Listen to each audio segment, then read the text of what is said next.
Queridos amigos, buenas noches, feliz viernes, bienvenidos una semana más a Lo que no te han contado. Hoy estarás en casa seguramente, si nos ves el viernes, por lo menos, aunque a lo mejor lo ves el sábado, pero hoy, viernes, está lloviendo en media España, así que espero, y además hace frío, es enero, oscuridad, tiniebla, invierno, así que creo que es un buen día para que pasemos juntos aquí un rato, un poquito más de una hora, incluso un poquito más de una hora y media, según lo que me extienda, lo que me enfade, ya sabes, ya me conoces.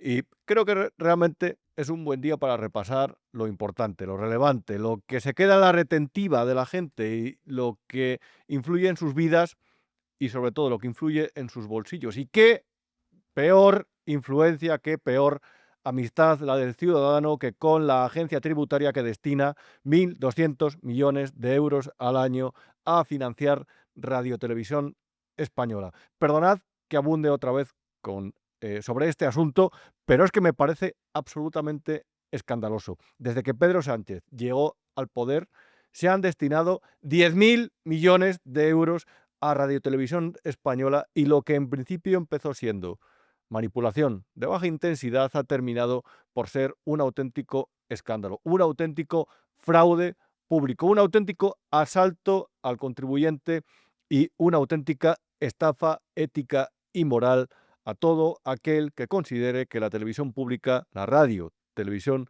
pública debe cumplir un servicio público aparentemente objetivo. Nunca antes, y digo nunca antes, desde que terminó el nodo, se había producido una manipulación tan escandalosa, tan burda, tan lucrativa para algunas productoras como la que se realiza actualmente en Radiotelevisión Española, la que ejecutan no solamente todo bajo las órdenes de José Pablo López, por cierto, el presidente de RTVE, que veo que es muy obediente con el gobierno, y a partir de ahí la ejecutan desde Silvia Enchaurrondo hasta Javier Ruiz, hasta Jesús Tintora, hasta Pepa Bueno. Pepa Bueno cobra el doble que el presidente del gobierno, es decir, está bien pagada, es decir, sabe lo que tiene que hacer. Nunca, jamás se había llegado al nivel de los Gonzalo Miró, también de Marta Flitsch, nunca ni de lejos. Esto está absolutamente a 1.000.000 de kilómetros de distancia del peor ejemplo que se le pueda ocurrir a cualquiera en anteriores etapas. Y me refiero también a etapas como la de Urdaci o como la del Cuervo Ingenuo, a la etapa de María Antonia Iglesias, a la de Enrique Sopena. Esto que estamos viendo en televisión española actualmente, cada día, durante varias horas, durante más de 10 horas al día, esto jamás se había registrado. Y para muestra, un botón. Así ha tratado Radiotelevisión Española el caso de Julio Iglesias. Ha cantado al amor, al desamor. Me gustan las mujeres, me gusta el vino. Y durante décadas también al Partido Popular. Una relación constante, pública y sin complejos, que arranca en los 90 y llega afinada hasta hoy. Unos mensajes con Julio Iglesias. Fue en la campaña del 96 cuando Iglesias ya no se anda con medias tintas. Era la estrella en la campaña de un Aznar que anhelaba la Moncloa. Para que José María Aznar gobiernen con todo el cariño que sé que va a poner José María. 24 Prestemos atención, parémonos sobre este asunto porque creo que merece la pena. El pasado lunes, el diario.es, el periódico digital de Ignacio Escolar, publicaba una información que decía que había trabajado durante los últimos 3 años con Univisión, desde el otro lado del Atlántico, en el que afirmaba que Julio Iglesias habría presuntamente abusado sexualmente y cometido hasta trata de blancas de una serie de mujeres, de algunas mujeres que de forma anónima habían querido denunciar este abuso. Es decir, esto es un caso de Me Too de manual, como el de Plácido Domingo, como el del cineasta Carlos Bermúdez. Y a partir de ahí, y ahora abundaremos sobre este caso, pero de verdad merece la pena hacer este análisis, y publicaba un artículo el jueves en El Independiente al respecto. A partir de ahí se las ingenian los medios de manipulación del gobierno con Radiotelevisión Española a la cabeza para transformar todo esto en una batalla contra el Partido Popular, para hacer ver a la gente que si Julio Iglesias apoyó a José María Aznar en unas elecciones es porque es un hombre del Partido Popular, es porque ese tipo de comportamientos a lo mejor son más tolerados en ese partido y por eso se asocian las dos partes. Así lo han transmitido Julio Iglesias, la voz del Partido Popular. Quien pusiera la televisión en ese momento a lo mejor pensaba que el Partido Popular estaba apoyando a Julio Iglesias frente a esas acusaciones, que no estaba siendo prudente. Y sobra decir que yo tengo mi opinión al respecto y hablaremos ahora sobre todo esto porque merece mucho la pena analizar esta cuestión. Pero la cosa es que si hay algo que perjudicó o con lo que Ferraz sintió que se podía resentir en las urnas cuando aparecieron las conversaciones de José Luis Ábalos y Koldo García, en las que se repartían a las chicas, a las sobrinas o lo que fuera, y si algo perjudicó al PSOE cuando apareció el tema de las saunas del suegro y lo que se hacía en esas saunas, ellos consideraron que eso podía ser especialmente perjudicial, como decía, para retener el voto femenino. No es casualidad que después de que saliera aquel informe de la UCO con las conversaciones de Koldo García, que dicen que es el informe de Santos Cerdán porque fue el que le mandó a prisión provisional, el que le hizo dimitir como diputado, el que le hizo dimitir como secretario de organización del Partido Socialista. Recuerda que te dije en su día, lo más significativo de todo esto no es que esta gente esté acusada presuntamente de robar, de repartirse contratos públicos, todo presuntamente. Comisiones a partir de la adjudicación de obra pública, mejor dicho. Vamos a hablar con propiedad. Lo más significativo de todo esto es que Pedro Sánchez, en las explicaciones que ha dado en Ferraz, ha priorizado el discurso de somos un partido feminista y posteriormente habló de prohibir la prostitución. Lo que pasa que después le saltó el caso de Paco Salazar, por cierto, que también reveló el diario.es.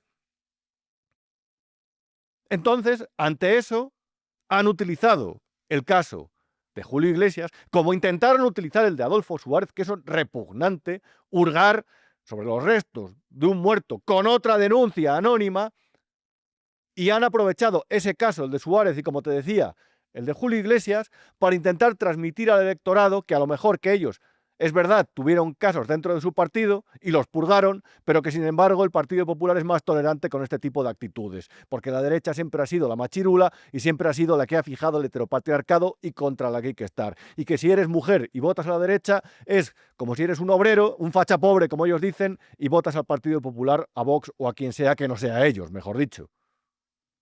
Eso es lo que quieren transmitir y para eso utilizan a sus medios de comunicación para manipular y precisamente por eso ves ese tipo de informaciones dentro de Televisión Española. La voz del Partido Popular, Julio Iglesias. Y a partir de ahí, dicho esto y explicada esta campaña, porque es el enésimo muñeco, el enésimo globo sonda que ellos crean a partir de una información, de una noticia, a partir de ahí hablamos del enésimo caso del Me Too, de la cultura de la cancelación que hemos visto en los últimos tiempos, que ha afectado desde a gente del PSOE, como Paco Salazar. Por cierto, la Fiscalía se ha negado a entrar en este asunto porque las denuncias internas no se han transformado en denuncias ante la Fiscalía o ante la Justicia. Ese caso se encuadra dentro de lo que podemos llamar el Me Too, como también el de Julio Iglesias, como el de Kevin Spacey, como el de Plácido Domingo y como el de todos aquellos que se basan en denuncias anónimas y que a partir de ahí están sucedidos por una cacería, por un análisis pormenorizado del pasado de la figura, ya siempre bajo la sombra de la sospecha. Y para muestra, un botón. He aquí cómo Televisión Española, además señalando a cargos del Partido Popular y a la Casa Real también, así explicaba la trayectoria de premios que había recibido el presunto acosador. Durante décadas, Julio Iglesias no fue solo un artista, fue un icono, una marca, una figura casi intocable. Instituciones de dentro y fuera de España lo elevaron como icono cultural. En 1982 fue nombrado Español Universal por la Cámara de Comercio de España en Estados Unidos. En los 90, embajador cultural del Xacobeo en Galicia y de la Comunitat Valenciana. Y con los años, llegaron las calles y los honores oficiales. Yo no sé si Julio Iglesias es culpable de lo que le acusan o inocente. Lo que sé es que no está condenado. Como tampoco lo está Plácido Domingo, como tampoco lo está el otro caso que te citaba, que es el de Carlos Bermúdez. Lo que sí que sé es que eso del ostracismo, que es a lo que conduce la cancelación, son sinónimos. Eso se lo inventaron los atenienses en el siglo V antes de Cristo. Y lo que dijeron que era una herramienta para luchar contra la tiranía, es decir, el poder mandar al exilio durante 10 años a cualquier ciudadano de Atenas que se consideraba que era incómodo, eso lo que derivó básicamente es en al enemigo político, al enemigo de la tendencia predominante en el poder de aquella época, se le manda fuera de la ciudad. Eso, trasladado, es muy viejo, y trasladado a la actualidad, se ha traducido en la cultura de la cancelación, en la que no hace falta más prueba que una denuncia para empezar a tomar una serie de medidas sociales contra personas que, reitero, pueden ser culpables o inocentes, pero que todavía no están condenadas. A Plácido Domingo, desde prácticamente la víspera, de que el día después de que le acusaran, le estaban cancelando actuaciones en todo el mundo, le estaban retirando de cargos honoríficos. Así ha sucedido, porque es una cacería, y a partir de que se pone a una persona a la picota, es directamente declarada culpable. Son juicios populares, son inquisiciones, son medidas arbitrarias. Y cuando la turba gobierna estos casos, es sinónimo de se van a tomar decisiones con irracionalidad. Y cuando las sociedades se dejan llevar precisamente por la irracionalidad y se alejan del territorio de la razón, de la ley, del cumplimiento de los códigos y de los contratos, todo termina en desastre, todo termina en persecuciones y todo termina en el señalamiento de inocentes o el señalamiento de personas que se han puesto en el camino de algún indeseable y se las quiere quitar de en medio mediante este tipo de denuncias, que pueden ser por actitudes machistas o por agresiones sexuales, o que pueden ser, por ejemplo, porque dijo tal cosa hace unos cuantos años. Esto ya que se ha tomado como normal, las denuncias con un tuit, las denuncias en un medio de comunicación, no debería normalizarse, porque es absolutamente escandaloso, porque es el camino a abonar el terreno para la injusticia, para la arbitrariedad y para la condena de inocentes. Y siempre, reitero, es mejor que un culpable quede absuelto por falta de pruebas a que un inocente sea condenado por una antipatía o por un prejuicio. ¿Es inocente o culpable Pablo Iglesias? Bueno, en fin, vaya error. Julio Iglesias, ¿es inocente o culpable? Eso se demostrará porque hay una denuncia que está en manos de la Fiscalía y la Audiencia Nacional ha comenzado a investigarlo. De momento ya ha sufrido las consecuencias de la cultura de la cancelación. Y es muy curioso porque quienes intentaron lucrar con su figura, como puedes ver en esta imagen, como la editorial Libros del Asteroide, con un libro que firmó Ignacio Peiró, ahora ya de repente, a las pocas horas de que trascendiera esta información, han dicho que van a revisar el libro para incluir estos datos en una próxima edición. Hay que ser cobarde, hay que realmente ser especialmente impresionable, y alguna otra cosa, a lo mejor no lo sé, para que antes de que avance ese caso, echarse para atrás, acojonarse y sacar ese comunicado cuando más de 10.000 libros se han vendido gracias precisamente a esa figura, sobre la que es libro absolutamente laudatorio. Ahora ya reniegan y ahora ya hacen esto para intentar quitarse el polvo de la chaqueta. ¿Qué país de cobardes, de verdad? Es que la corrección nos lleva al desastre en estos casos, porque en lugar de apelar a la lógica, se toman este tipo de medidas y al final se ve realmente en qué lado está el fariseísmo. Y el fariseísmo al final está en quien intenta ganar dinero. Imagina que te escriben una biografía y después de ganar mucho dinero reniegan de ti por una acusación que te han hecho sin que te hayan juzgado todavía. Por eso es lo que ha pasado en este caso.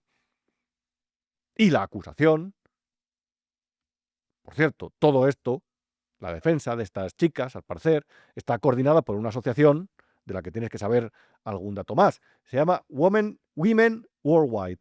Women Link Worldwide. Y aquí puedes ver precisamente una nota de prensa que ellos publicaron después de que el diario.es y Univisión publicaran esa noticia, en la que ya hacen referencia a Rebeca y Laura, las denunciantes anónimas que hablaban de lo que sea con Julio Iglesias. No me apetece reproducirlo porque, reitero, creo que son acusaciones muy serias. Entonces, un mero recorrido por la web, como puedes ver en esta imagen, hace ver que la asociación, que al parecer va a ayudar en la defensa o en la denuncia de estos hechos, es tanto feminista, antirracista, antiabolicionista, anticolonial, en favor de los derechos humanos, y que además, según he echado un vistazo, ha estado financiado, entre otras cosas, por la mujer de Jeff Bezos, el dueño de Amazon. Había visto una cantidad de $4 millones, además de por la asociación Ford, la que fundó Henry Ford, que también había puesto dinero, había pasado por ahí el cepillo de la asociación y ellos habían sido donantes. Es decir, esto está coordinado de alguna forma por una asociación que evidentemente es feminista y que evidentemente viene avalada por esa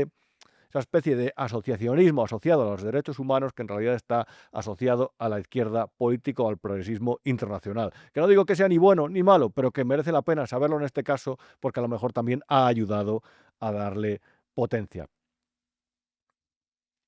Y reitero, este caso, el de Julio Iglesias, a nivel interno, a nivel doméstico, las antenas del gobierno, el periodismo progubernamental, que no es periodismo, sino que es propaganda, lo ha utilizado para ayudar a Pedro Sánchez. Esto es, de verdad, especialistas en rebuscar en la basura, especialistas en inventar motivos para lavar la cara a un presidente del gobierno que, como ves, como puedes apreciar en las imágenes, se está convirtiendo en mojama. Es como que se está resecando, está envejeciendo, se está curando. Es el desgaste personal, físico, la preocupación, la evidencia de que el tiempo en el poder se le termina y que es por méritos propios, además, la evidencia de que aquello para lo que había nacido, que consideraba que era el culmen de su carrera, está cerca de terminar, y ante esto, ante esta situación de deterioro, de desgaste de las encuestas y desgaste personal, hay medios de comunicación que están dispuestos a rebuscar en la basura, y no me refiero a la exclusiva, sino a las reacciones que han sucedido a ella, y esas reacciones lo que perseguían era lavar la cara al presidente del gobierno. Y lo que perseguían era atacar a la oposición. ¿Sabéis por qué?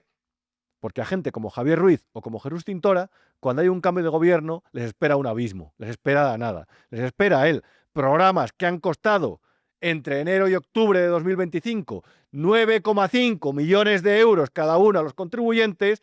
En el momento en el que hay un cambio de gobierno, a esto se les acaba el banquete. Un banquete que ha tenido más comida con la que nunca pudieron soñar. Y un banquete que han aprovechado para seguir ahí, para manipular a la gente y para atacar a quien tenían que atacar como perros de presa. Denuncias son muy graves y porque conviene saber si eso es verdad. Claro, entonces pide esperar a la investigación el mismo Feijóo que ha hablado de un presidente del gobierno como partícipe a título lucrativo de la prostitución, el que ha dado por hecho que Salazar es un guarro. En este caso entonces no hay que esperar a la investigación. Es el mismo Feijóo que ha dicho... No, mira, yo te lo voy a explicar de otra forma, Jesús. Admitiendo que tienes algo de razón en lo que dices. Porque es verdad que en los partidos, o con cualquier cosa que pueda ser utilizada como munición política, al final siempre hay un doble rasero. Por eso es tan peligroso el Me Too, porque al final se condena por los prejuicios, no por las pruebas, no por los indicios. Por eso estos casos deberían ser siempre puestos en tela de juicio o directamente no habría que hacer ni caso. Oiga, usted vaya a la justicia. Oiga, usted aporte pruebas. Y ante la falta de pruebas, no se condena. Que posteriormente es lo que hacen los tribunales. Pero mientras tanto, esa gente, los que son puestos en la picota, la diana, son vapuleados. Pero te voy a decir una cosa también, Cintora. Ojo, cuidado, que esta justicia popular, la potenciaron los partidos de izquierda. Y cuando le saltó al PSOE el caso Salazar, dio largas, hizo todo lo posible por no trasladarlo a la fiscalía. Que es que Errejón, el que negaba la presunción de inocencia a los hombres, cuando le denunció Elisa Mouliá, y tengo mi opinión sobre esa denuncia, y tengo mi opinión sobre Mouliá, ahí Errejón se defendió, y se defendió de forma agresiva. Como tiene que ser, vaya. Y pidió hasta informes psiquiátricos de ella. Que es que el problema, Jesús, Cintora, es que la izquierda, cuando le afecta a ella, actúa de una forma muy diferente a cuando le afecta al otro, lo utiliza como munición política, y al contrario. Pero reitero, toda esta cultura de la cancelación, toda esta cultura woke, toda esta fiscalización de los hombres por el mero hecho de serlo, o victimización de las mujeres por el mero hecho de serlo, cosa que me parece todavía peor lo segundo que el primero, porque las mujeres no se lo merecen, todo eso viene de la izquierda, del progresismo internacional, que bebe de su origen, de su germen, de una ideología destructiva que cuando tiene que gobernar es absolutamente ineficiente porque surge como anti, con el prefijo anti. Y ahí es muy efectiva, a la contra, en la destrucción. Construir no sabe. Y ahí es donde surge el movimiento woke. O sea, hay una diferencia. No justifico ninguna reacción, pero quien activa todo esto, cuando surgió el caso de Paco Salazar, no mandó las denuncias a la Fiscalía. Por algo será. Pero tampoco te vamos a pedir muchas cosas, Jesús Cintora, porque te conocemos. Y porque en tu casa también te conocen. Un informe del Consejo de Informativos de Televisión Española, que por cierto está manejado por personas de los sindicatos de izquierda, pero es tan evidente lo que pasa ahí que han hecho un informe de 144 páginas en el que denuncian burdos casos de manipulación en los programas Mañaneros 360 de Javier Ruiz y Malas Lenguas de Jesús Cintora. Y he leído las 144 páginas entre las conclusiones, la exposición de los hechos y los anexos, y hay casos escandalosos. Y cito algunos que he señalado ahí. La opinión en estos programas está unida siempre a la información, lo que en muchas ocasiones dificulta diferenciarlas. Es habitual también que los temas y el tratamiento de los reportajes den como resultado un contenido sesgado en el que abundan argumentos favorables al gobierno o al PSOE. Sorpresa, sorpresa. Mientras se tratan de una forma discreta o directamente se omiten aquellos temas que pueden poner en aprieto al Ejecutivo y se redunda en los asuntos que puedan debilitar a la oposición. Esto concluye el Consejo y lo concluye después de analizar cosas como esta. Esto se extrae de una causa judicial en la que no se investiga al presidente. Se están extrayendo contenidos personales de causas judiciales. No se vacía el móvil de Ábalos o el de Koldo para investigar corrupción, sino para cargar munición, para usarlo como munición política contra el gobierno. Esto es un uso partidista de lo judicial, de la UCO o de la Guardia Civil. Reconozco que he puesto este vídeo, lo tengo guardado en favoritos en Twitter, porque me parece el más escandaloso de todos los casos de manipulación, de todas las situaciones en las que Javier Ruiz ha exhibido sesgo en su trabajo, y es decir, porque eso pasa cada día. Esto es peor que lo de la cocinera, del hospital, esto es peor incluso que aquello de que reprodujeron el bulo de la UCO, que te recuerdo, dijeron que había el capitán Balas de la UCO fantaseaba con poner una bomba lapa en el coche del presidente del gobierno, cuando en realidad había dicho lo contrario, que temía que se la pusieran a él por investigar. Y eso lo utilizaron, lo reprodujo también el propio Óscar López, lo utilizaron como munición, dijeron esa mentira, reproducido por el Plural, por cierto, el de Chema Garrido. Es que, ¿qué vas a pedir? Pero reitero, es todavía más burdo esto, que ante la evidencia de que se estaban revelando mensajes entre, por ejemplo, José Luis Ábalos y Pedro Sánchez, o mensajes entre José Luis Ábalos y Koldo García, ante la evidencia de lo que se decía en esos mensajes, Javier Ruiz salga diciendo que se estaban utilizando como munición política, no para investigar la corrupción. Ole, ole, ole tú, Javier Ruiz, de verdad. Ole tú. Pero hay situaciones todavía peores. Por ejemplo, he seleccionado una de Gonzalo Miró. Yo sabéis que he sido crítico con Carlos Mazón, que me parece un gobernante que se comportó con una auténtica inutilidad durante la Dana, que me parece un gobernante que fue absolutamente negligente y que después del resultado que se había visto en las calles de Valencia, solamente por asumir su propia responsabilidad, aunque creo que también tenía que haber habido la dimisión del ministro de Interior, Mazón también debió dimitir. Ahora bien, la televisión pública jamás se puede referir a ningún político como lo hizo Gonzalo Miró en este programa que cuesta 3,7 millones de euros en sus primeras semanas de contrato. Así se refirió Gonzalo Miró en el programa que tú pagas, contribuyente, así se refirió a un político español, a Mazón. De momento no sabemos qué pasó en esa comida tan larga de Carlos Mazón, no sabemos si estaba despierto, estaba dormido, si tenía los pantalones puestos o quitados, o cuál era su tasa de alcohol en sangre. Es que es escandaloso. ¿Cómo puede decir alguien en la televisión pública eso? Es que en ningún medio de comunicación debería decirse eso.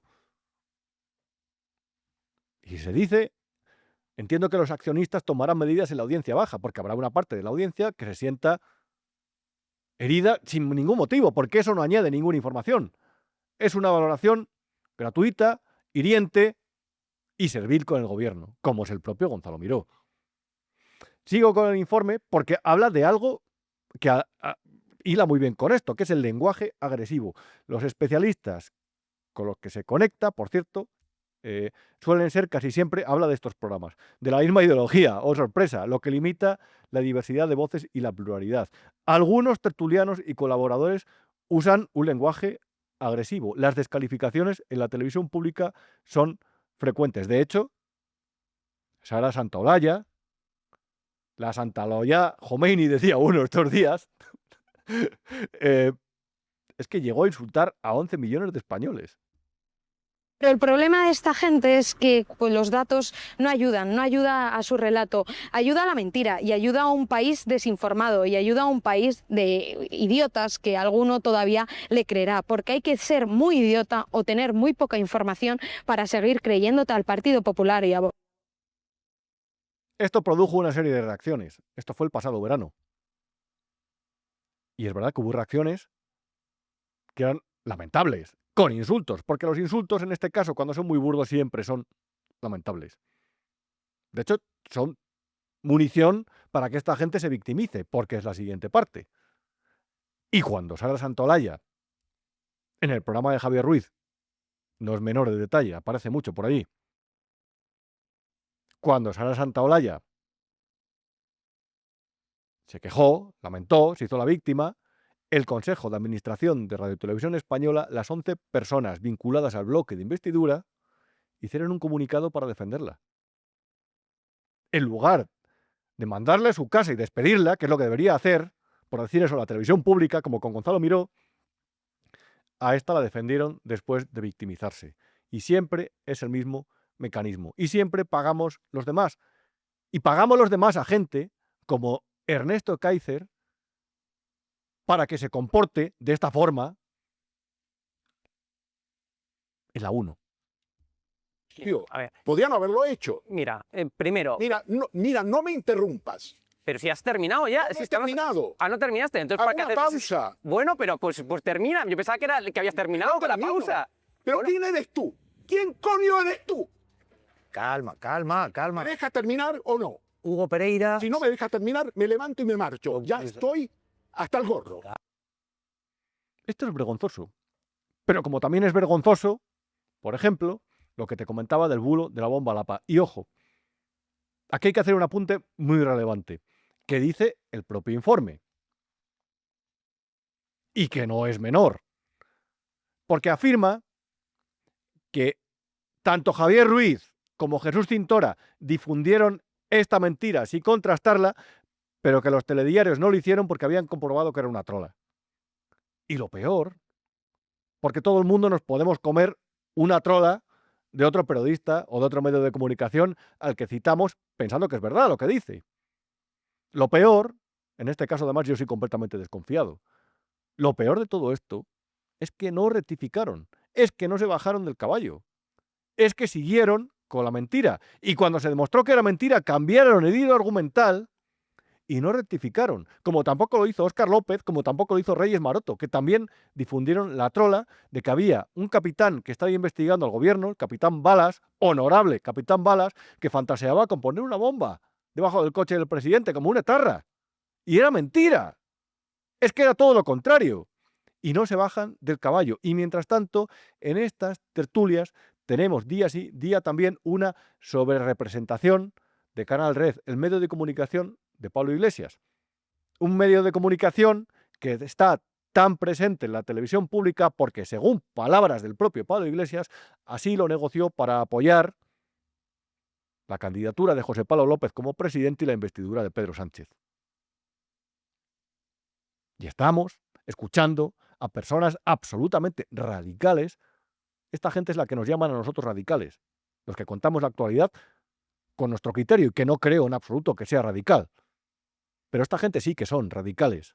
Y esta gente sí que tiene posturas extremistas. Esta gente sí que difunde dentro de su canal todas las doctrinas del eje del mal. De hecho, tiene un programa de la CGTN, televisión manejada por el Departamento de Propaganda del Partido Comunista de China, y sus contenidos los emite en su canal. El otro día estaba criticando lo que llamaban el secuestro de Nicolás Maduro. Y esta gente está en televisión española defendiendo esto. Y esta gente siempre, siempre es una brújula inversa. Allá la dirección que marcan, allá en esa dirección es donde no nos tenemos que acercar. Y estos días se ha visto con Irán. Ahí está Irene Montero.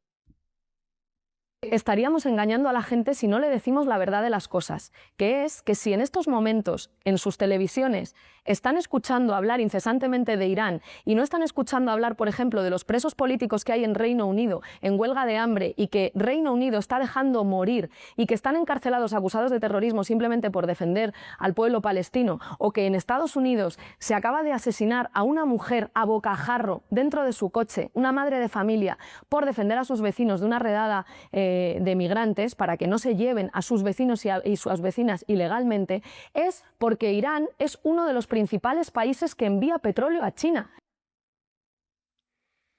El principal riesgo al que se enfrentan los países musulmanes moderados es al islamismo, y el islamismo se ha financiado en buena parte desde Irán. El principal riesgo al que se enfrentan los países europeos, por ejemplo, es al incremento de la presencia de la hermandad musulmana, que defiende el islamismo.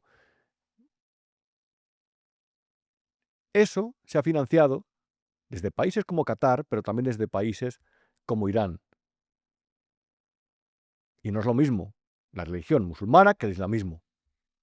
Y el islamismo tiene en los iraníes, en los clérigos, en los ayatolás, un aliado clave en el mundo. La caída esperada, deseada de ese régimen implicaría librar al mundo de un gran problema. Implicaría dejar secos a determinadas rutas de dinero, monetarias, de armas, de entrenamiento de milicias, de entrenamiento de cuerpos paramilitares que han surgido desde ahí. El programa de desarrollo de drones venezolano, del chavismo, lo financió Irán. Las milicias de Nicaragua, de Venezuela, entre otras cosas, se entrenaron a partir de personas de Irán. Todos los países son imperfectos, todos los países tienen sus debes y sus saberes. Ahora bien, estar en el lado de Irán es estar en el lado equivocado de la historia. Y personas que están del lado de Irán, no me refiero a esta, que también, en estos días son sospechosas de alguna cosa. Y las hay en España. Alguno admirador de determinados personajes históricos que dan miedo. A la derecha y a la izquierda. Se pueden repartir culpas por igual entre los admiradores de los ayatolás. Irene Montero, la feminista, obvia la situación de las mujeres en Teherán. Obvia las violaciones, los asesinatos, las palizas. Eso lo obvia. Pablo Iglesias trabajó para Hispan Televisión, el canal del régimen iraní. ¿Y cuántos colaboraron allí? ¿No tenían reparos en colaborar allí? Por eso esta gente defiende estas posturas. Y lo peor es que están sobrerepresentados en la televisión pública, porque es una televisión pública a la contra de lo que está bien.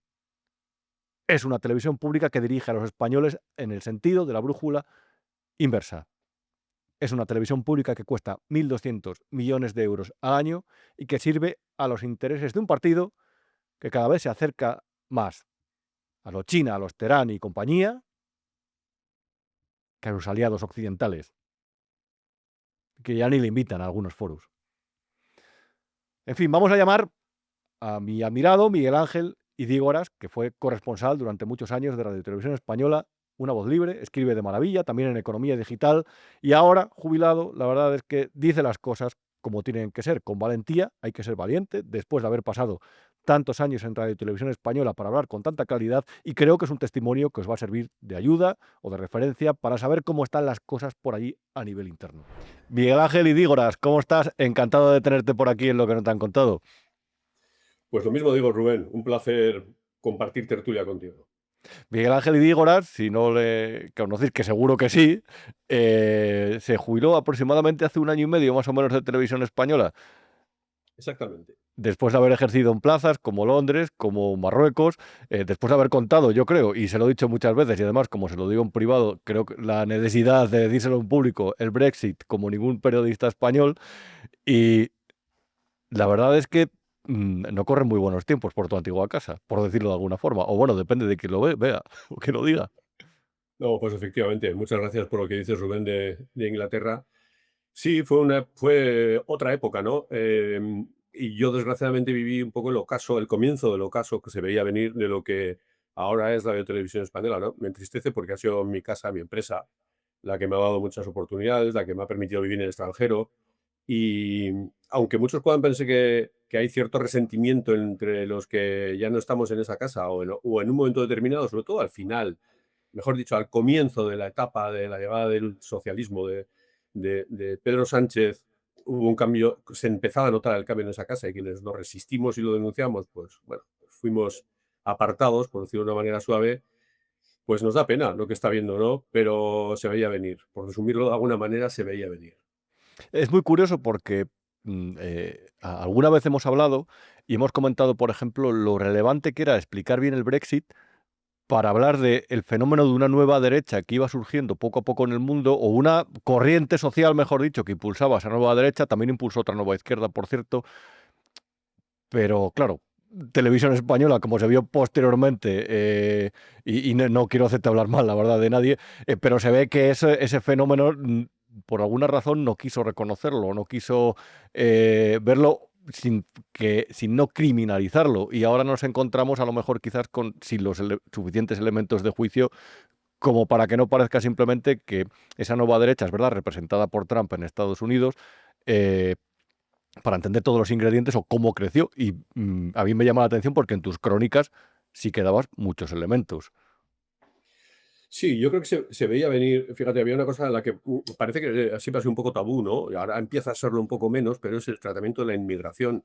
Yo siempre defendí que uno de los elementos fundamentales, hubo muchos, o hubo unos cuantos, que llevaron a que el Reino Unido saliera de la Unión Europea, pero uno de los elementos más importantes fue el tema de la inmigración. Los británicos, no en el área de Londres, ¿no? Que muchos se centraban en Londres, pero Londres no representa al Reino Unido, es una parte muy importante, desde luego, y es más un estado, un país que la capital del Reino Unido, ¿no? Pero se veía venir el tema de la inmigración descontrolada, ellos la sacaban a Europa, una política descontrolada de una inmigración que estaba transformando absolutamente la sociedad británica. El Brexit fue una reacción, la reacción hacia esa Europa que nos está imponiendo una política migratoria que no compartimos, ¿no? Y eso subyacía en una parte muy importante de la sociedad británica que determinados sectores en España no querían ver o no querían entender, y lo de vincular inmigración o inmigración descontrolada con reacción de la sociedad, un poco menos que se pretendía ocultar, no destacar. Y yo hice esfuerzos por decirlo y sobre todo porque, bueno, más allá de las cuestiones económicas que eran muy farragosas, no era más complicado, el dinero que debe Europa, que tiene que devolver, no devolver la gente, el votante británico se movía por otros conceptos, ¿no? Y algo tan sencillo, pero difícil de entender desde España, es que una capa de inmigrantes que habían llegado en décadas anteriores al Reino Unido se sentían amenazados por las nuevas oleadas de migrantes en un momento crítico y económicamente crítico para el Reino Unido, ¿no? Entonces esa transformación y sobre todo los populismos que empezaban a utilizar mejor que los partidos tradicionales el tema de la inmigración unido a la crisis económica, pues estaban llevando el gato al agua, ¿no? Y yo creo que ha habido sectores en España que no terminaban de entender, o mejor dicho, no querían entender esa evolución. Bueno, de hecho, es muy curioso ver, por ejemplo, coberturas que se han hecho en la propia Radio Televisión Española estos días. No me refiero solamente a los programas de infoentretenimiento, sobre los que ahora te preguntaré, sino también en los informativos, sobre las actuaciones de la policía de Trump, que es verdad que son discutidas en Estados Unidos, y es evidente que eso hay que contarlo, pero parece que se ha simplificado el problema, ¿no? Dentro de esta manía de Televisión Española de generar historias de buenos y malos. Lo vimos también en Oriente Medio, y es una forma un poco simple de explicar el mundo. Por lo menos yo creo que no es lo que debería imperar en un servicio público. Bueno, hay que ver un poco, si pudiéramos hacer un análisis de ADN de la plantilla de Radio Televisión Española, pues nos encontraríamos con una amplia mayoría de gente de izquierdas, por resumirlo de alguna manera, ¿no? Pero de izquierdas militante, de los que creen que la televisión pública es una herramienta que sirve para desarrollar una especie de ejercicio o de ministerio, ¿no? Prácticamente de sacerdocio de la izquierda, y la televisión tiene que ser el escaparate de una ideología que tiene una superioridad moral. La superioridad moral de esa izquierda se ha visto reflejada en muchísimas crónicas de Radio Televisión Española, ¿no? En muchísimas parrillas y en muchísimas escaletas de los telediarios de Televisión Española, ¿no? Una superioridad moral de tratar de decir este es malo y vamos a criticarlo abiertamente, estamos en nuestro derecho, esto es así, Trump es malo. Entonces, Trump es malo, haga lo que haga, diga lo que diga, esté donde esté. No ahora, en la anterior legislatura que tuvo, la primera que tuvo, fue tremenda, ¿no? Entonces ahí se cogen una serie de clichés que son los mismos que ha tenido la izquierda más woke del mundo, y se reflejaba perfectamente en Radio y Televisión Española, ¿no? Y es un poco el reflejo también de una generación que ha accedido ahora, o que aún no se ha estado, una generación que ha accedido a la radio y televisión pública y que viene un poco con ese concepto mental, ¿no? Claro, luego te comentábamos sobre esto con respecto a los informativos, a la gente de la casa, pero en los últimos años, y es verdad que desde abril de 2025 el fenómeno es especialmente evidente, ocupan dentro de la parrilla de RTV un espacio generoso, generoso me refiero más de 10 horas al día, los espacios de infoentretenimiento, programas que mezclan el debate con la información, si se puede llamar de esa forma, una información con sesgo evidente. Y a mí, de verdad, me llama la atención que las personas de los servicios informativos no critiquen más esto, porque en realidad les están haciendo la cama, pero a la vez están situando a Televisión Española en un terreno que no es precisamente el desprestigio. Yo no sé qué opinas al respecto, Miguel Ángel. Sí, no, mira, había una premisa, siempre ha habido una premisa en la televisión pública, que es que la opinión es libre, pero la información es sagrada, ¿no? Y se distinguía perfectamente. Por eso había programas de entretenimiento puro y duro y programas de información. El infoentretenimiento, en el que se ha mezclado la opinión con la información, venía un poco, ha sido el modelo que ha imperado en la televisión privada, ¿no? Y ese modelo de la televisión privada, bueno, que se entendía como el chascarrillo, como el gallinero, como algo menos ortodoxo, lo ha ido asumiendo Radio Televisión Española, y lo ha ido asumiendo e incluso defendiendo, ¿no? A ver, quienes veíamos la deriva de este gobierno desde el principio, pues ya nos veíamos, vamos, estábamos viendo que efectivamente Radio Televisión Española iba a ser utilizada como una herramienta política, y cada vez más, ¿no? Lo denunciamos, algunos lo denunciamos desde el principio, pero bueno, parecíamos exagerados cuando decíamos esto y tal, ¿no? Bueno, siempre se ha utilizado la televisión pública como una herramienta del gobierno, ¿no? Pues verdad, con muchos matices y con muchos detalles que habría que aclarar. Pero es cierto que en la etapa Sánchez ya venía siendo la más dura desde el punto de vista de utilización como herramienta política, ¿no? La televisión. Y quienes no han querido decir nada desde el principio, pues básicamente han sido también colaboradores útiles de esta cuestión, ¿eh? O sea, no nos vayamos a engañar ahora. A Radio Televisión Española, y me vas a permitir ahora la comparación, se ha mimetizado tanto con el Partido Socialista que está viviendo experiencias similares, ¿no? Fíjate. Sí. Que ha salido Jordi Sevilla con una nota, ¿no? Con un manifiesto, ¿no? En el que viene a denunciar ahora pues todos los manejos, utilizaciones de Pedro Sánchez y poco menos que lanza la alarma, que viene a ser un poco el informe que ha hecho el Consejo de Informativos de Radio Televisión Española, ¿no? Son un poco como los náufragos que ven que el barco se está hundiendo porque hace agua, han saltado a la balsa, y desde la balsa están lanzando bengalas, ¿no? Bengalas en las que estamos viendo que efectivamente su barco se hunde, ellos están en una situación de medio naufragio y lanzan la bengala para que les veamos. Pues la bengala dura 2 minutos y se apaga, ¿no? Y eso es lo que le está pasando. Llegan tarde. O sea, llega tarde Jordi Sevilla, el Partido Socialista, y llega tarde todo lo que vayan a hacer desde Radio Televisión Española, ¿no? Llegan tarde porque han sido colaboradores de la situación que se está viviendo ahora, ¿no? Es muy curioso porque hablabas del informe, que son 144 páginas, estábamos comentando sobre él, y es que se ven situaciones, de verdad, yo no las he visto en medios de comunicación que no estén muy alineados, como El Plural, por ejemplo. El famoso bulo de la UCO.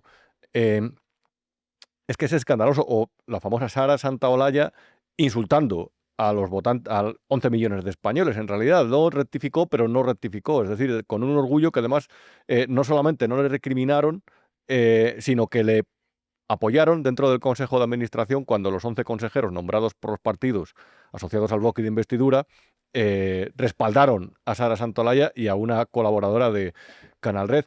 Pero hay diferentes casos en ese informe y es muy curioso porque no se ha detenido. Veíamos estos días informaciones sobre el caso de Julio Iglesias, en los que ya asociaban a Julio Iglesias a que era la voz del Partido Popular. Todo ello también después de que hace unas semanas Televisión Española reprodujera aquella denuncia anónima sobre Adolfo Suárez, que evidentemente ha fallecido, y sus familiares entiendo que no lo pueden defender igual que él, o ese caso no se puede judicializar por difamación de la misma forma. Es que esto es, de verdad, es que es una televisión de zafarrancho, es pura propaganda. ¿Esto cómo se defiende en el futuro? Tú has estado muchos años, has vivido muchas etapas. Yo creo que la defensa de Televisión Española, no sé qué opinas, es más difícil que nunca. Es indefendible y yo creo, desgraciadamente, yo no sé cuál será el futuro, cuál es el futuro de Radio Televisión Española, ¿no? Pero yo creo que cuando pase esta nefasta etapa, muchos sentirán vergüenza. Yo creo que sentirán vergüenza de lo que se ha estado haciendo, ¿no? Y muchos incluso procurarán no recordarlo o dirán que ellos no estaban ahí o que lo sufrieron en silencio, etcétera, etcétera, ¿no? Pero el deterioro es tan evidente que yo creo, yo lo he hablado con algunos compañeros míos, ¿no? Que el deterioro es tan evidente que creo que va a dejar muy tocada al modelo de radiotelevisión pública, ¿no? Es decir, ¿es recuperable la radiotelevisión pública después de esto? ¿Es recuperable en el sentido, en el modelo? ¿Es recuperable la plantilla en su conjunto? ¿Es recuperable todo lo que se ha estado haciendo cuando, bueno, se ha asumido una etapa que efectivamente va a ser vergonzosa, ¿no? Yo siempre comentaba cuando en la etapa anterior de los Viernes Negros se hicieron también informes muy, muy, muy duros, ¿no?, contra la dirección de aquella época. Yo siempre decía que si tú vas con la lupa a mirar los informativos o la programación de Radio y Televisión Española, es como si tú acercas un microscopio a la alfombrilla del baño de tu casa, ¿no? Pues si tú acercas un microscopio a la alfombrilla del baño de tu casa, pues seguramente te horrorizarías de lo que puede haber ahí, de casa de cualquier casa, ¿eh? Sí. Claro, el tema es que tú vas con un microscopio a mirar ahí, pues vas a encontrar cosas, efectivamente, dicen tremendas, ¿no? Y eras así, estaba frente con la lupa, mira lo que han dicho aquí, mira lo que ha salido allí, y todo era tremendo, ¿no? Claro, se acercaba la lupa o se acercaba el microscopio. Ahora han decidido acercar el microscopio a esta programación y bueno, ya ha salido el zoo de Berlín entero, ¿no? La alfombrilla. Amebas tóxicas, vamos, o sea, material mortal. Material mortal, absolutamente, ¿no? Y ese es el problema, claro. Lo que pasa es que hasta ahora pues no han querido acercar la lupa ni el microscopio a mirar nada y cuando se han acercado se han asustado muchísimo, ¿no? Y entonces dicen, oye, hijo, fíjate lo que hemos encontrado aquí, claro, claro. Bueno, algunos ya veíamos que, que estaba siendo tremendo lo que se hacía ahí sin acercar mucho la lupa, ¿no? Sin acercar el microscopio ya se veía lo que se estaba haciendo y no hacía falta estar ser tan meticuloso. Bueno, lo han sido, y es de agradecer que el Consejo de Informativos lo haya hecho, ¿no? Pero bueno, yo creo que había una deriva, yo creo que llegan un poco tarde, insisto, ¿eh? La deriva ya se veía venir, había una utilización descarada. Vamos a ver, hablando claro, desde el principio, un presidente de un gobierno que iba, cuando era oposición, iba a Torre España a decir que él iba a defender el nombramiento de una presidencia, de un presidente, una presidenta que llegaría a Radio Televisión Española por méritos profesionales, etcétera, etcétera, la independencia del ente y todo lo demás, y a la primera de cambio, por dedazo, nombra a Rosa María Nateo, cambia una dirección de informativos, y pues es evidente que no iba por el camino que estaban anunciando. Era una más de las muchas mentiras que este presidente del gobierno dijo y que luego lo cumplió, o mejor dicho, cumplió las mentiras, cumplió todo lo que no iba a hacer, es lo que hizo, ¿no? Y eso se vio desde el minuto uno. El deterioro iba increciendo y se ha llegado ahora a un momento en el que, bueno, como digo yo, lanzan una bengala desde la balsa salvavidas, pero ya yo creo que es bastante tarde. Y ojo, los propios del Consejo de Informativos, que no se caracterizan por ser gente de derechas para entendernos, han recibido críticas de algunos de los directivos y mucho me temo que alguno pagará consecuencias, porque aquí quien no es abajo firmante está condenado al ostracismo. Absolutamente, absolutamente. Bueno, lo estamos viendo, ¿no? Quienes están ahora, ostentan cargos directivos en Radio Televisión Española, pues a mí me llega, y sé que es así, se han lanzado amenazas directamente sobre gente que está en el Consejo de Informativos, pues poco menos que diciéndoles que determinados informes, determinados referéndums, determinadas denuncias y demás, que podrían ser constitutivas de delito, constitutivas de multas y tal, ¿no? Es decir, en la libertad con la que el Consejo de Informativos fue un ariete contra la dirección en la época del PP, ahora pues, es absolutamente ridículo que estén agazapados, ¿no? Han salido con este informe, bueno, y que yo elogio y que en fin, y que está muy bien, pero su trayectoria desde hace 4 o 5 años es una trayectoria de silencio absoluto y de haber asumido lo que hay, ¿no? ¿Por qué? También es porque saben que quienes están en el control, en la dirección de Radio Televisión Española en este momento, no digo del presidente, del presidente para abajo, pues son gente que les van a castigar con el ostracismo, bueno, como lo han hecho, como hicieron con otros como nosotros en un momento, ¿no? Si eres contrario a lo que ellos piensan y a lo que ellos dicen, ¿no? Y es gente, paradójicamente, lo hablaremos, podemos decir el nombre de Roberto Laquidain, concejal Libertad, una persona que se caracterizó por ser uno de los luchadores más vigorosos contra la dirección del partido, en la época del Partido Popular, y que, bueno, no se caracterizó tampoco por su labor periodística, ni por haber destacado desde su punto de vista de labor periodística, pero sí por su labor sindical, ¿no? Y por su labor luego política, siendo consejero de Unidas Podemos y de haber alcanzado ahora un alto cargo directivo en el que, paradójicamente, ahora está censurando la actividad de un consejo de informativos que él movilizó junto con otros en el momento en el que había que utilizarlo o había que ser plataforma contra la dirección del Partido Popular, ¿no? Es una situación muy absolutamente escandalosa la que vive Radio Televisión Española. Bueno, hablabas de Roberto Laquidain, 135.000 euros al año de sueldo por su labor directiva de defensa del servicio público, algo así se llama su cargo. En fin, Miguel Ángel y Dígora, es un placer, gracias por atendernos y de verdad, muchas veces veo, el otro día me levanté muy pronto para ir a la radio, vi una crónica desde Estados Unidos y estuve tentado a escribirte, digo, pero no lo voy a poner de mala leche, que es muy pronto y que seguramente no le apetezca. Te lo agradezco, Rubén. Gracias, un abrazo, Miguel Ángel. Un abrazo. Y luego, a ver, no quería yo terminar este programa sin hablar del que para mí es el fenómeno de la semana, del año, del siglo e incluso de la era, que es el presidente de la Dirección General de Tráfico, que acaba de decir esto hace unos días. El problema de la movilidad en las ciudades es un problema de espacio. Y entonces ahora veo que últimamente estamos todo el día con las emisiones y emisiones, no tal igual. No, escuche, mire, al centro de la ciudad vas con transporte público. Y si tienes prisa, coges un taxi, un Uber o un Cabify. Al centro de la ciudad no vas a ir con eléctrico, ni con diésel, ni con gasolina. No nos equivoquemos. Hombre, Pere Navarro, que estaba viendo que entre los patrocinadores del evento estaba Uber. No nos tome por idiotas, por favor. No nos tome por idiotas. Este señor fue el que dijo el otro día que era un lujo movilizar un coche solamente para que lleve una persona. Yo no sé qué está en la cabeza de esta gente. Yo no sé realmente qué votos intentan ganar con esto. Porque estos que hablan tanto de los fachapobres, a mí me gustaría saber qué votos intentan ganar con medidas como la que quiere impedir el ir en coche a la ciudad. Es decir, me parecen las medidas más antisocialistas que existen.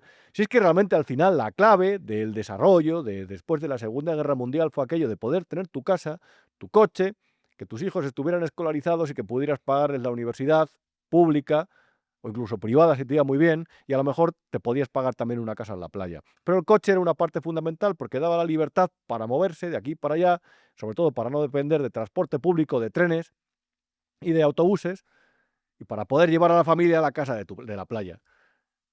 Y estas medidas que implican, no sé, luchar contra la contaminación,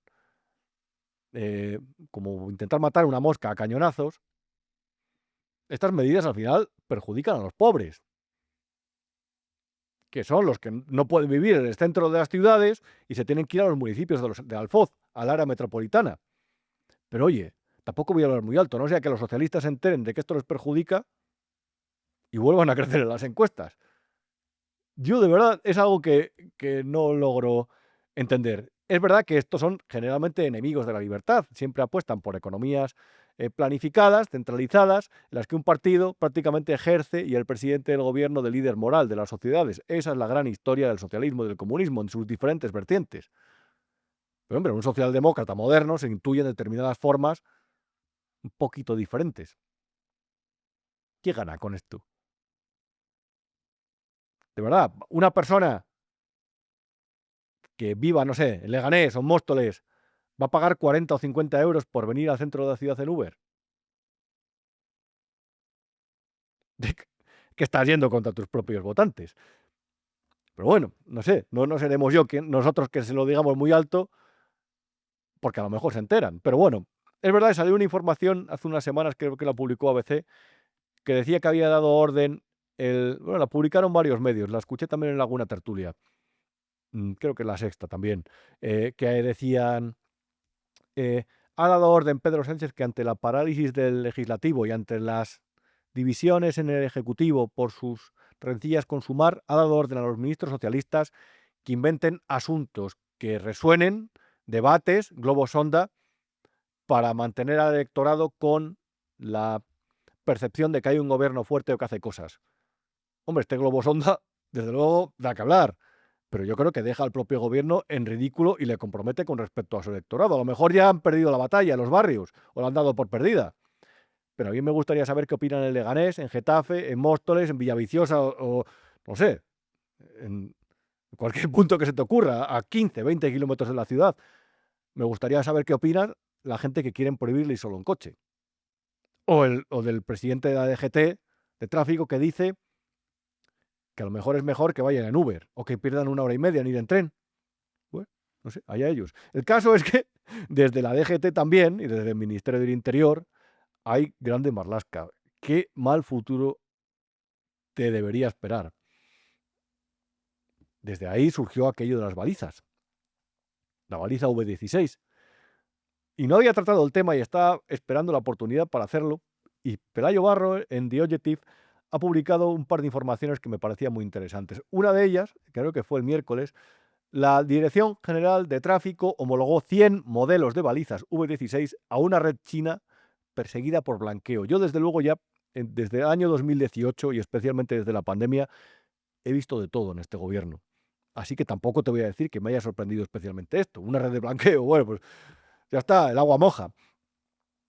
Pero hombre, creo que merece la pena analizarlo, dar detalles y sobre todo comparar todo esto con lo que sucedió con las mascarillas. Está sucediendo delante de nuestras narices otra vez. Otra vez se reproducen los mismos comportamientos, las mismas dudas y los mismos episodios oscuros. En esta ocasión con las balizas. Vamos a llamar a Pelayo Barro, que siempre nos explica muy bien las cosas, periodista de The Objective, y a que nos diga qué pasa con esto de las balizas y por qué se parece tanto a lo que pasó en la pandemia. Pelayo Barro, periodista de The Objective, ¿cómo estás? Muy buenas, ¿qué tal?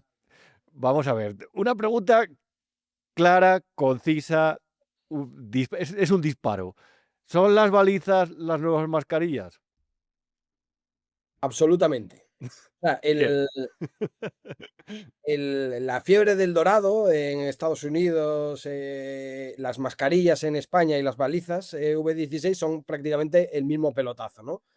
Gente de dudosa reputación que decide, pues bueno, pues echarse la manta al hombro y lanzarse a un mercado que lo tienen de cara, lo tienen fácil y sobre todo gracias a una regulación de repente express, sorpresa por parte de un gobierno que decide hacer obligatoria un dispositivo de 50 euros para 34 millones de vehículos. Bueno, pues está, y sobre todo un dispositivo que se puede fabricar, que se fabrica primordialmente en China, como las mascarillas. Es decir, ya tenemos abonado pues el negociazo. Publicabas, y de hecho por eso te escribí para ver si tenías la amabilidad de colaborar en el programa. Has publicado un par de temas. El primero era, la DGT homologó 100 modelos de balizas V16 a una red china perseguida por blanqueo. A ver, hemos visto todo de esta gente ya. Pero hombre, esta no está mal, ¿eh? Yo no sé si recuerdas que en la pandemia hubo uno de los mayores suministradores de mascarillas con los que contrató Sanidad, pues resultó ser una empresa china que tenía su sede en Hong Kong, en una oficina, creo recordar que eran unos 5 metros cuadrados, que compartía con unas 400 empresas. Había 400 empresas en 5 metros cuadrados, en un despachito pequeño y tal. Podíamos hacernos una idea de dónde iba a ir aquel negocio, y de hecho fue una estafa para España, porque la gran mayoría del material que se entregó era fake. Bueno, pues en este caso de las balizas, esta empresa, Limburg, es una empresa británica de capital chino, pero británica, registrada en Reino Unido, que comparte oficina con 9.153 sociedades. Es decir, bueno, nos podemos hacer una idea de qué puede haber ahí, ¿no? Sobre todo podemos imaginarnos que tiene una sede, bueno, de una empresa bastante potente y demás. Es un apartamento en Birmingham, encima de una tienda que hace vamos, es una cosa ridícula, digamos. Bueno, pues esta empresa controla prácticamente el 50% de las balizas que se venden en esto. A ver, esto es muy curioso, Pelayo. 9.100 y pico empresas en la misma sede social. O es la mayor gestoría de Birmingham, o aquí hay algo que huele un poco mal. Pero eh, también has descubierto, y lo publicabas el jueves, si no me equivoco, un nexo entre estas empresas y Corea del Norte. Sí, es muy sorprendente porque, claro, o sea, yo me quedo de cuadros cuando veo esta historia, porque, bueno, siguiendo un poco a esta Limburg, que es la empresa que se ha llevado, digamos, la gran tajada del pastel de las balizas, la DGT le ha otorgado, digamos, una licencia de venta para 100 modelos, de casi 270 aproximadamente que hay en España. 100 modelos pasan por esta empresa, una empresa que no se le conocen empleados, como digo, que comparte sede con 9.000 empresas. Ya nos hacemos una idea de qué tipo de empresa es la que está gestionando la gran cantidad de las balizas que tienen los españoles en sus coches. Bueno, pero la gracia es que en los registros en el registro mercantil británico, pues aparece bastante bien definido quién es la sociedad que crea esta empresa, ¿no? Se da la circunstancia de que Limburg, esta empresa de capital chino registrada en Reino Unido, en el registro, cuando empieza a funcionar en 2022, quien registra en un primer momento esta sociedad es otra empresa también de capital chino que se llama Junma Consulting, y Junma Consulting es quien está detrás de estas 9.000 empresas, y entre ellas, bueno, pues hay empresas que están vinculadas a estafas, que están vinculadas a bloqueos de capitales, que están investigadas en Nueva Zelanda, en Filipinas y en una serie de países. Bueno, pues además, en el Reino Unido, uno de los centros de estudios en defensa y seguridad más importantes del Reino Unido y del mundo, la vincula con tráfico de armas con Corea del Norte. Esto es una... Eso es muy interesante. Sabes que una forma ¿tú has visto se llama El Infiltrado, un documental que hay en Filming, que es del año 2018, si no me equivoco, en el que una persona se infiltra, perdona el rollo, pero creo que merece la pena explicarlo. Una persona se infiltra en la Asociación de Amigos de Corea del Norte de Dinamarca. Entonces acaba por quedar con el tal Alejandro Cao de Benós, que es este español que estaba en el gobierno de Corea del Norte, y ahí se explica cómo, mediante el tráfico, siempre presunto, claro, de armas, triangulando con terceros países, lo que se logra, lo que consigue el régimen de Corea del Norte es capital que no puede conseguir de otra forma porque tiene sanciones económicas, sanciones comerciales. A lo mejor van por ahí los tiros en este caso también. Claro, efectivamente. Ya no solo además la financiación de la propia Corea del Norte, o sea, de la compraventa, lo que pueda exportar Corea del Norte, sino también lo que puede... y una cosa muy que además se conoce y está muy estudiada, bienes de lujo que importa, digamos, la élite política comunista de Pyongyang pues bueno, desde cremas para las mujeres de los grandes líderes, como de todo tipo de cosas, ¿no? Porque no pensemos que en Corea del Norte la gente pasa hambre, pero los líderes viven a cuerpo rey. Algún día veremos los grandes palacios en los que viven los gerifaltes comunistas en Corea del Norte, ¿no? Bueno, pues esta empresa de las que es la matriz, de la que vende la mayoría de las balizas en España, está relacionada con Corea del Norte. Pero esto tiene un componente muy interesante. Es que no hay ninguna empresa que haga negocios en Corea del Norte que no tenga el permiso del Partido Comunista Chino. Por lo tanto, ya estamos estableciendo una cierta relación entre el Partido Comunista Chino y el pelotazo de las mascarillas. Por lo tanto, hay alguien que ha facilitado que el Partido Comunista Chino, entre comillas, o sus ambientes, pueda manejar casi un tercio de las licencias de balizas V16 que se comercializan en España. Eso es muy interesante. Yo aquí hay una cosa, Pelayo, que a mí me llama mucho la atención. Hemos conocido en las semanas anteriores lo que pide la Fiscalía para Víctor Aldama, para José Luis Ábalos y para Koldo García por el caso de las mascarillas.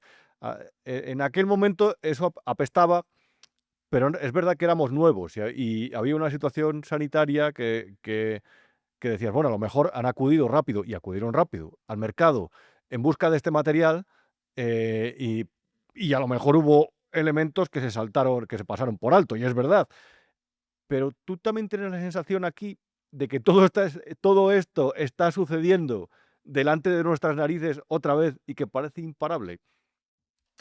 Totalmente. Si es que esto es un déjà vu, esto es un déjà vu, pero es un déjà vu más sangrante aún, precisamente por eso que dices, porque la situación excepcional del COVID, las compras, la venta y todas las irregularidades que hubo con las mascarillas, en el que ahora sabemos que es un mercado en el que se forró a tumba abierta Ábalos, Koldo, Aldama y toda esta gentuza, pues en ese momento te lo podrían vender como una situación excepcional en la que hay una emergencia, hay un mercado tensionado y se necesita conseguir material sanitario de forma urgente. El tema de las balizas lo hemos creado nosotros. Somos el único país de Europa que ha puesto obligatoriamente una baliza que además no se ve. Yo he tenido la mala suerte de encontrarme un coche con una baliza y he dicho, ¿realmente pretenden que esto solucione el tema de la visibilidad de un coche? O sea, es de locos. Pero aparte de eso, todos vemos que esto es un pelotazo. O sea, se ha creado en un momento muy concreto. Además, hay que recordar que la DGT obliga, el Ministerio de Interior saca su nueva normativa que obliga a las balizas el 1 de enero de 2026 en marzo de 2021. Es decir, en el momento en el que se estaba viendo el fin del pelotazo de las mascarillas. Parece como si alguien dijera, oye, se nos acaba el chollo, ¿de qué vamos a vivir ahora? ¿Qué vamos a vender? ¿Qué pelotazo le vamos a pegar a los españoles? ¿Y si creamos una baliza que se fabrica en China y que le podamos cobrar a 40, 50 euros a 30 millones de españoles y bueno, pues en unos años nos volvemos a forrar? Bueno, pues es que va por ahí los tiros, porque cuando tú te pones a ver las empresas que venden, las empresas chinas que fabrican, que exportan sus balizas a España, ves el mismo modus operandi que en la pandemia, ves empresas fantasma, sin empleados, empresas irrastreables, empresas que fueron creadas en el momento exacto para dar el pelotazo y empresas que están pensadas para lo que los británicos denominan el hit and run, ¿no? Que es el fórrate en cuanto... Toma el dinero y vete, sí, sí. Coge el dinero y vete, coge la bolsa y huye. Y es un poco lo que pasó en la pandemia. No solo con empresas chinas, sino también empresas españolas. El mayor fabricante, que esto es una historia que a mí me tiene todavía loco. La mayor fabricante de mascarillas, la mayor importadora de mascarillas en España, se llama FC Select, es una empresa catalana del pueblo vecino del pueblo de Illa. Parece que puede haber alguna conexión, pero nunca se ha sabido. Pero bueno, hay una empresaria que, bueno, pues cobró casi 300 millones de euros. 300 millones de euros. 300 millones. Antes de eso, hacía llaveros de Bacardí para fiestas. Es decir, cuando Bacardí quería hacer una fiesta, pues ella creaba los llaveros. De repente, bueno, pues recibió 3 contratos de mascarillas del Ministerio de Sanidad, se embolsó 280 millones, creo recordar, así de memoria, se operó los pechos, se compró 3 chalés y desapareció del mapa. Cerró la empresa y adiós, muy buenas. Ya está. Y el pelotazo está dado. No se sabe el paradero de esta mujer. Es alucinante. Y todo, además, con los propios agentes del orden. Hemos visto vídeos, hemos visto documentos e informaciones que hablan de cuidado con esto, que esto va a ser más peligroso que los triángulos. Es decir, es que ni siquiera mejora la situación. Es que esto está pasando delante de nuestras narices y es imparable. Esto es lo que definen las tiranías. Yo sé que esto genera bromas y que ya está todo el mundo con el cubata de vodka naranja encima del coche diciendo aquí está mi baliza, porque somos así, porque somos el mejor país del mundo, en realidad. Eso es. Pero es que esto es peligroso. Sí, porque además, y es lo que todo el mundo ya intuye, es que ahora estamos conociendo y estamos viendo que este 2026 posiblemente sea el año en el que Ábalos, Koldo y toda esta gente acabe entrando en la cárcel condenados por el caso Mascarillas. Pero es que estamos viendo el caso Balizas, cómo se desarrolla delante de nuestros ojos. Porque es que esto va a ser el caso Balizas. Tarde o temprano va a ser el caso Balizas, porque es que no cabe ningún género de dudas de que aquí alguien se lo está llevando crudo. Y se lo está llevando crudo, además, jugando en el momento de las mascarillas se jugaba con el tema de la sanidad, la seguridad sanitaria, la salud de las personas. Ahora se está jugando con el tema de la salud vial, de la seguridad vial. O sea, siempre el pelotazo afecta ya no solo al bolsillo, sino también a lo emocional de una sociedad que juega con temas tan serios como la salud o la seguridad vial, pues de una manera completamente desinteresada para dar el pelotazo y demás. Y esto es un poco hay una cosa muy interesante también de todo esto. Por ejemplo, hay una empresa que pasó en los años, se creó justo cuando llegó Pedro Sánchez al poder, y en todos estos años primero se dedicó a la consultoría en energías renovables, en el momento en el que se empezaron a repartir subvenciones como si no hubiera mañana. Luego, en 2020 decidió empezar a vender mascarillas sin material sanitario y en 2024 empezó a vender balizas V16. Por lo tanto, ya es que no hace falta saber que efectivamente hay alguien que se lo está llevando crudo. Qué vergüenza. En fin, Pelayo Barro, periodista de The Objective. Por cierto, ¿tú ya tienes la tuya? No, yo mira, de hecho, hace años me regalaron una baliza, pero como si te digo, 2 años o una cosa así. Y dije, bueno, no tengo ni idea, me dijeron, va a ser obligatoria y tal, no sé qué, la guardé en la guantera. Cuando en diciembre o en noviembre volvió a salir el tema de las balizas, dije, yo tengo una. Abrí la guantera y era una baliza cutre que eran, porque hay que recordar que la DGT obligó primero a tener una baliza con luz y posteriormente esas balizas dejaron de valer, la gente que se había comprado se fastidia, porque era obligatorio que tuvieran una tarjeta SIM y se conectaran y que pudieran geolocalizarse. Bueno, pues mi baliza simplemente llevaba tanto tiempo ahí en la guantera y era tan mala, pues seguramente de AliExpress cutre de estas, que ya la pila se había carcomido, digamos, toda la baliza. Supuestamente las balizas que estamos comprando, que deberíamos comprar, muchos, tienen que durar por lo menos 12 años. ¿Alguien se cree que algo comprado en calidad AliExpress, digamos, va a durar 12 años? O sea, o no vamos a tener que comprar una baliza dentro de 3 años, o se te acaban las pilas o demás. De locos. No tengo baliza, supongo que algún día me pararán y... Pero es increíble, porque me estaba acordando cuando te estaba escuchando lo de la tarjeta SIM, reflexionaba, el día del apagón, que fue el pasado 28 de abril, la memoria es corta, pero nos quedamos sin luz un día entero casi, y en algunos lugares alguna hora más incluso. Es verdad que hay que ser crítico con el apagón, pero también es verdad que se recuperó todo de una forma más o menos rápida dentro de lo patético que fue. Pero es que se cayeron también las telecomunicaciones y ahí hubo evidentemente una negligencia de las empresas de telecomunicaciones. ¿Te imaginas quedarte el día del apagón tirado en la carretera y que hayas renunciado a llevar el triángulo por llevar la baliza y que de repente no se pueda conectar? Es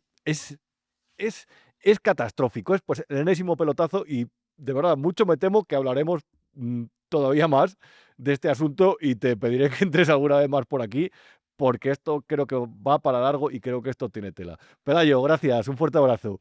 Un abrazo. creo que era obligado esta semana en la sección El pueblo es sabio, la vuestra, la que sabes que organizamos entre todos nosotros en el grupo de Telegram. Aquí pondrá Iván Valencia, que está una semana más a los mandos, el carterito para que si no estáis ahí os podáis unir, si os apetece. Hay grupo y chat. Y ahí siempre planteo una serie de preguntas, además de compartir artículos, programas y diferentes reflexiones, y de leeros a vosotros, por supuesto. Siempre planteo una pregunta y en esta semana lo que os comentaba tenía que ver con el caso de Julio Iglesias, porque me parece el que podía dar más juego y la verdad, por una vez en mi vida no me he equivocado. Os planteaba qué os parecía toda esta cuestión relacionada con el escándalo que ahora rodea a la figura de nuestro cantante más internacional. Y Juan Antonio decía: al César lo que es del César y a Dios lo que es de Dios. Estos temas se deben dirimir en un juzgado y la noticia viene, en todo caso, con la sentencia. El resto es una caza de brujas, cancelación pública o cortina de humo. Lo que más os guste, pero desde luego esto no es periodismo. Mónica Martínez decía: al final ha sido ejecutado y lo de Julio de Iglesias, se refería a Julio Iglesias, es una cortina de humo total. Un tema triste, pero no dejemos de reconocer lo que está pasando en Irán y lo silenciado y tergiversado que se está volviendo el tema, y es verdad, Mónica, en algunos medios.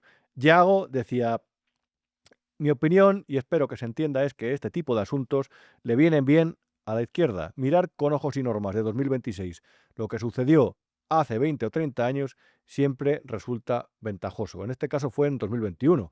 En este tiempo la sociedad ha cambiado mucho y espero que para bien. No quiero decir que cuando se produjo no fuese grave, pero seguro que había mucha más justificación o aceptación en la sociedad de entonces. María Ángeles decía: a mi parecer y sin ser experta, pienso que claramente esto es una cortina de humo para tapar lo realmente importante. Lo que me parece más inquietante es que haya periodistas que tengan la sangre fría de mantener durante años informaciones maliciosas dentro de un cajón y sean capaces de mantenerlas ahí a conveniencia de sus intereses y de sacarlas a la luz pública cuando mejor convenga. Por cierto, aprovecho para recordaros también, podéis mandarme mensajes de audio y así no hacéis que lea tanto yo, que hasta hora de la noche pues ya me cuesta un poco. Luis afirmaba: hola Rubén, como señalan muchos, es la penúltima cortina de humo que se saca de la chistera el sanchismo. Si hubo abusos o no hubo, tanto por parte de Julio Iglesias como por parte de la PSOE, se refería ya a Paco Salazar, por cierto, caso que no ha querido entrar a la Fiscalía, eso lo determinará el juez a partir de las pruebas que aporten los anunciantes. Hasta que haya una sentencia sobran las especulaciones.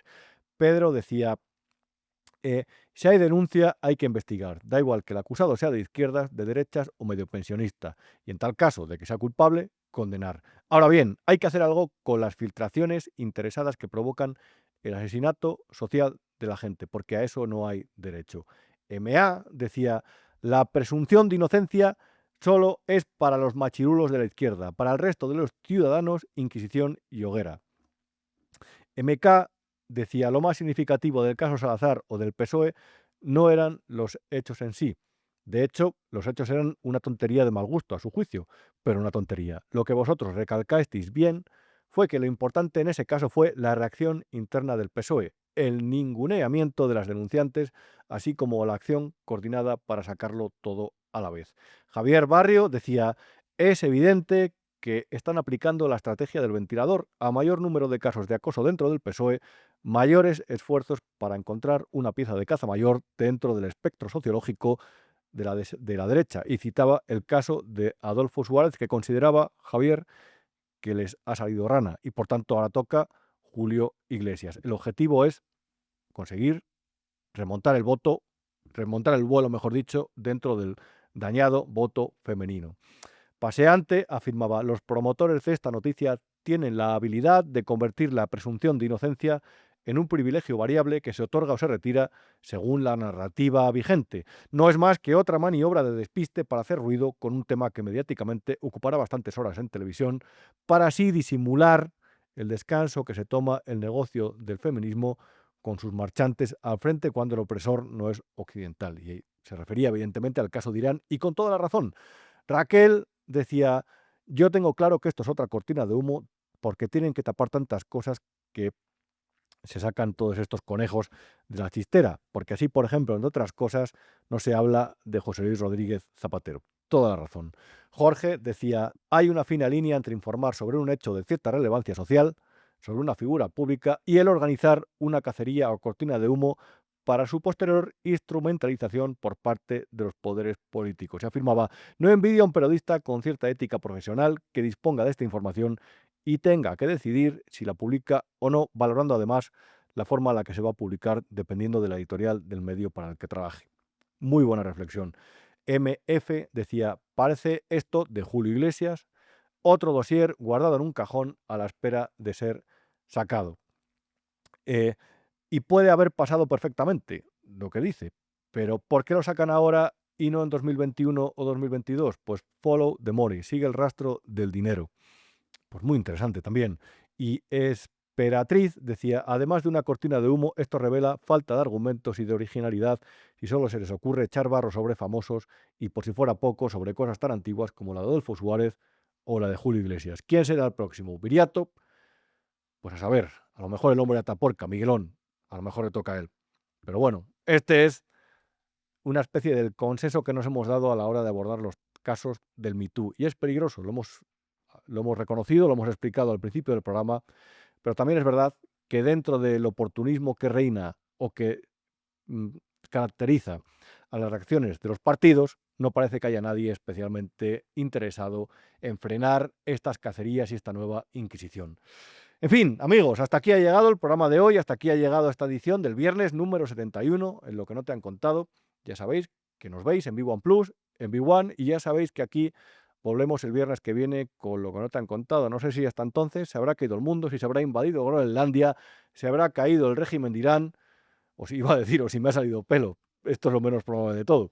Pero bueno, que sepas que aquí estaremos el viernes que viene, que aquí te esperamos, que te agradecemos siempre tu colaboración, tus visitas, que te emplazamos siempre, ya sabes, a visitar nuestra tienda freedomcollection.es, donde encontrarás todo tipo de productos, tazas, camisetas, pulseras, sudaderas, con diseños originales, con diseños exclusivos, que podrás adquirir además a unos precios inigualables, diría yo. Así que te animo a echar un vistazo a esa página. Gracias, amigos. Feliz viernes, feliz fin de semana, buenas noches y hasta la semana que viene. Un abrazo a todos.